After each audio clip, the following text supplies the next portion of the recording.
Hai, perkenalkan saya Carla Mary Monica, NIM 18150176, Program Studi D3 Kebidanan Fakultas Ilmu Kesehatan Universitas Respati Yogyakarta.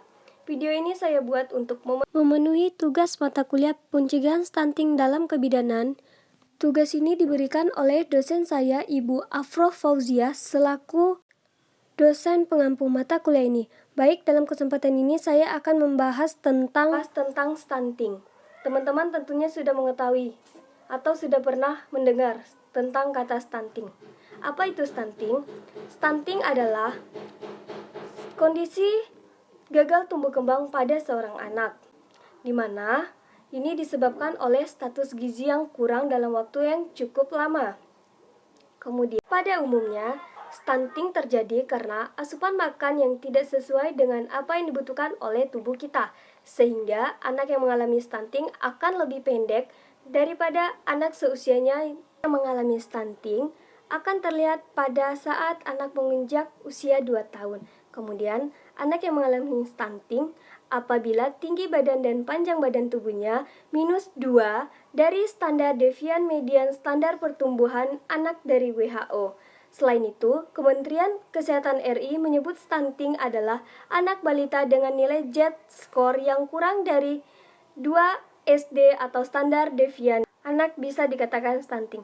Stunting tidak terjadi begitu saja, melainkan dimulai dari janin hingga sang anak menginjak usia 2 tahun. Minimnya asupan nutrisi pada usia 1000 hari pertumbuhan anak atau biasa disebut dengan HPK menjadi faktor utama penyebab stunting pada anak.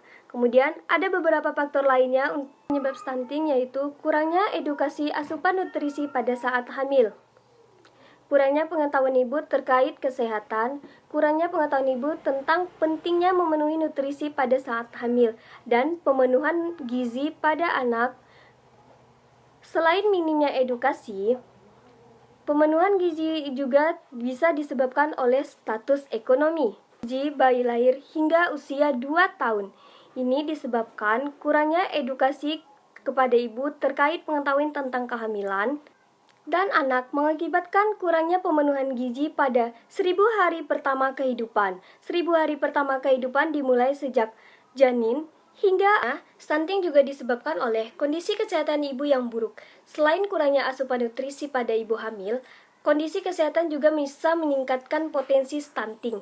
Dilansir oleh WHO, ibu yang mengalami malaria, selain itu, wanita yang hamil pada usia remaja juga berisiko, sebab akan terjadi semacam persaingan perebutan nutrisi antara tubuh ibu yang masih dalam tahap pertumbuhan dan bayi. Sanitasi dan kebersihan lingkungan yang buruk juga menjadi salah satu faktor penyebab stunting.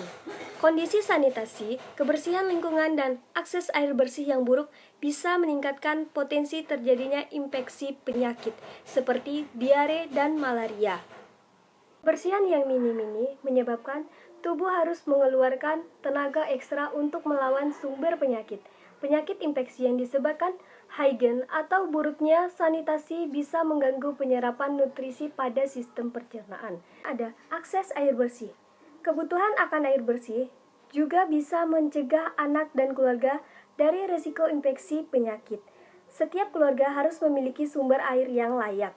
Sumber air yang layak artinya tersedianya air minum, hidran umum, terminal air, penambang air hujan, mata air atau sumber terlindung, sumur bor yang jaraknya 10 meter dari penampungan kotoran atau limbah. Kemudian selanjutnya ada infeksi penyakit. Menurut WHO, salah satu penyebab stunting adalah infeksi penyakit. Penyakit seperti diare, penyakit pernapasan, dan cacingan atau bisa mempengaruhi pertumbuhan anak. Data menyebutkan, seorang anak yang mengalami diare lebih dari 5 kali sebelum menginjak usia 2 tahun telah menjadi penyebab 25% anak yang mengalami diare dunia. Infeksi penyakit dan paparan berlebihan pada bakteri ini juga menyebabkan dampak medis lain pada anak, mulai dari inflamasi, kerusakan pada sistem pencernaan, dan semakin berkurangnya kemampuan untuk menyerap nutrisi. Bicara tentang stunting, tentunya kita semua sudah tahu bahwa stunting itu identik dengan kecil atau biasa disebut dengan kerdil, seperti itu ya.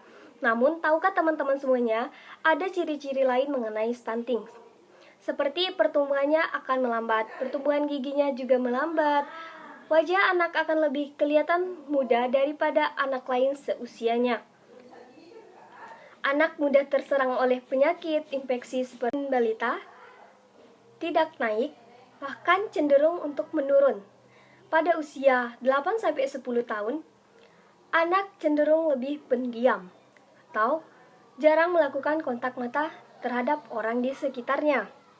Kemudian, pada saat ia menginjak masa remaja atau dewasa bagi yang perempuan, anak akan mengalami telat menarche atau telah mulai dari pengertian, ciri-ciri, penyebab tadi kita telah bahas. Sekarang kita akan memasuki inti dari pembahasan kita hari ini, yaitu apa saja dampak stunting dan apakah berbahaya. Pertumbuhan yang terhambat, stunting pada anak juga dapat menyebabkan berbagai masalah kesehatan dan juga sosial di masa datang. Dari Bulletin Stunting Kemenkes RI 2018 menyatakan ada beberapa dampak stunting terhadap anak. Yang pertama, dampak stunting pada anak dalam jangka pendek, dan yang kedua, dampak stunting pada anak dalam jangka panjang. Untuk stunting pada anak dalam jangka pendek, yang pertama, meningkatkan potensi sakit dan kematian pada anak. Yang kedua, perkembangan kognitif, motorik, dan verbal anak menjadi terhambat dan tidak optimal. Yang ketiga, meningkatkan biaya kesehatan. Kemudian, dampak stunting pada anak selanjutnya, dampak stunting pada anak dalam jangka panjang. Ada beberapa. Yang pertama, postur tubuh anak yang tidak optimal saat dewasa, lebih pendek ketimbang orang-orang seusianya.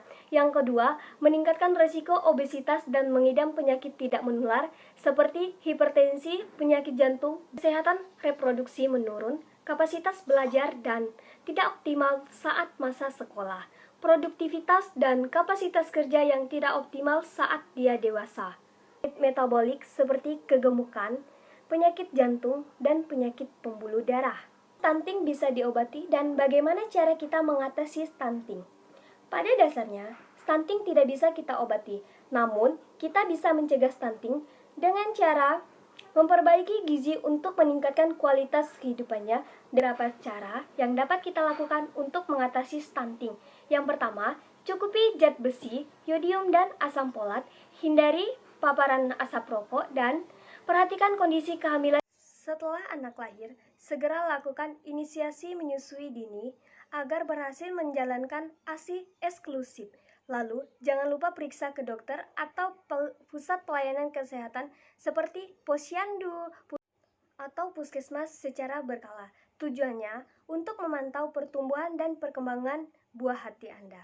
Kemudian, selanjutnya, imunisasi. Pantau jadwal imunisasi rutin yang ditetapkan pemerintah agar anak terlindungi dari berbagai macam penyakit. Kemudian, berikan ASI eksklusif sampai si kecil berusia 6 bulan dan diteruskan dengan pemberian MPASI atau makanan pendamping ASI. Dan yang terakhir dan paling penting, selalu terapkan pola hidup bersih dan sehat sedari dini. Misalnya, rutin mencuci tangan sebelum makan dan sehabis dari toilet, lalu pastikan air yang diminum merupakan air bersih dan baik. Dapat kita simpulkan bahwa stunting adalah kondisi gagal tumbuh pada anak yang tidak dapat diobati, namun kita dapat mencegahnya. Ditimbulkan oleh stunting bisa sangat membahayakan. Dampak jangka pendeknya antara lain terganggu perkembangan otak, kecerdasan, gangguan pada pertumbuhan fisiknya secara gangguan metabolisme. Sedangkan jangka panjangnya, stunting yang tidak ditangani dengan baik sedini mungkin akan menurunkan kemampuan kognitif seorang anak, kekebalan tubuh lebih mudah sakit, dan risiko tinggi munculnya penyakit. Mungkin itu saja yang dapat saya sampaikan, kurang dan lebihnya saya mohon maaf. Terima kasih buat teman-teman yang sudah menonton video saya ini, dan saya ingin memberikan sebuah informasi penting bagi teman-teman semua yang masih bingung ingin melanjutkan studinya di mana, atau bahkan teman-teman bingung ingin memilih jurusan apa nanti ketika kuliahnya. Nah, Universitas Respati Yogyakarta bisa menjadi salah satu solusi teman-teman semua. Universitas ini sudah terakreditasi B, memiliki 3 fakultas dengan jumlah 14 program studi. Untuk mengetahui info lebih lanjut tentang universitas, teman-teman bisa mengunjungi akun sosial media universitas itu tersendiri. Teman-teman bisa mencari PMB Unrio di Instagram, Facebook, dan lain-lainnya.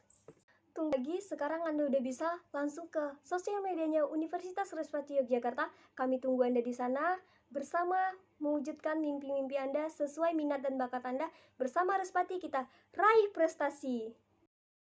Tunggu apa lagi? Teman-teman bisa langsung ke akun sosial medianya Universitas Respati Yogyakarta untuk mengetahui berita-berita terbaru di universitas tersebut. Dan kami tunggu Anda di kampus bersama Respati.